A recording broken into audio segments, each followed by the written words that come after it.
Hey everybody, I am Danny Brown and I am the CEO of Myriad Real Estate Group, and this is our Q1 market update. So as you may be aware, unless you've been living under a rock, the real estate market has been just going gangbusters in terms of appreciation.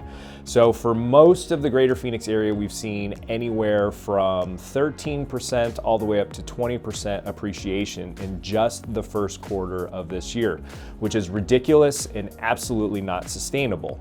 The question that I often get is this a bubble? And if so, when is it gonna pop? And the first thing I'll say is this is absolutely not a bubble. This is a trend of supply and demand. So the overall supply of homes is super low, and the demand for housing feels extremely high, but it is only about 10% higher than normal. So, demand isn't out of whack, it's just simply a supply problem. And the homes that people are purchasing, they are looking to purchase mostly for their primary residence. So why this is so different than what happened in 2007, 2008, during that run-up, we saw a ton of people buying homes on speculation. And so there were a lot of vacant properties all throughout the greater Phoenix area and the country. This market is very different in that everybody's looking to purchase their primary residence.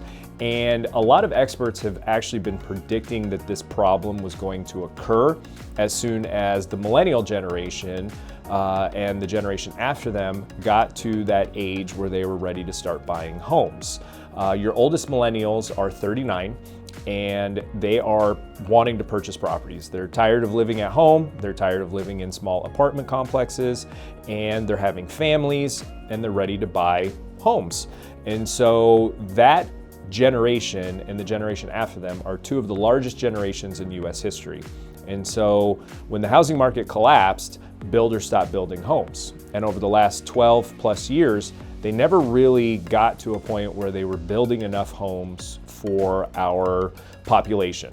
And so they've been predicting that this problem was going to happen for quite a long time. So you compound that with what we just are in the midst of coming out of COVID, where everybody's stuck in their home or working from home and realizing that where they live just really doesn't cut it. And then you've got super low, historic low interest rates. And so you put all that together, and so that is kind of causing this demand for housing. And again, it's only 10% higher than where we typically should be. And the supply of homes right now is somewhere between 3,000 and 4,000 properties for all of the greater Phoenix area. That is insanely low. That's between single family homes, townhomes, and condos. For us to be in a balanced market, they suggest that we should be closer to about 30 to 35,000 homes. I think it actually should be a little bit higher than that, but that's for us to be in a balanced market between both buyers and sellers. So even, the next question I get is, Danny, what about all these forbearances? Aren't these people going to go to foreclosure and we're going to see a mass wave of foreclosures hitting the market? Well, I don't think that's going to happen either. The banks have been reporting back to everybody that the number of people in forbearance is actually super low.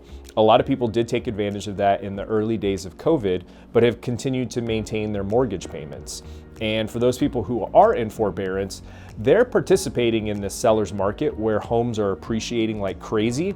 So there is no reason that they should go to foreclosure if they can't afford their home anymore. They should just absolutely sell it. So that would be added inventory coming to the market. But the percentage of those homes is extremely low.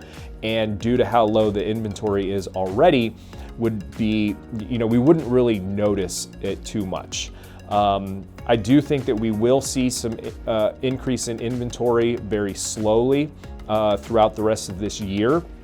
I think as we come out of COVID, more and more people are going to feel comfortable with listing and selling their home and taking advantage of these higher values of their home. And so I do think that we will start to see a slow increase in that supply.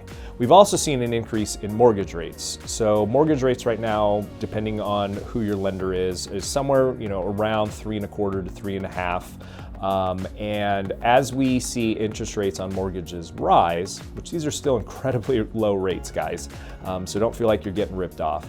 But as we see interest rates rise, we see the level of demand come down.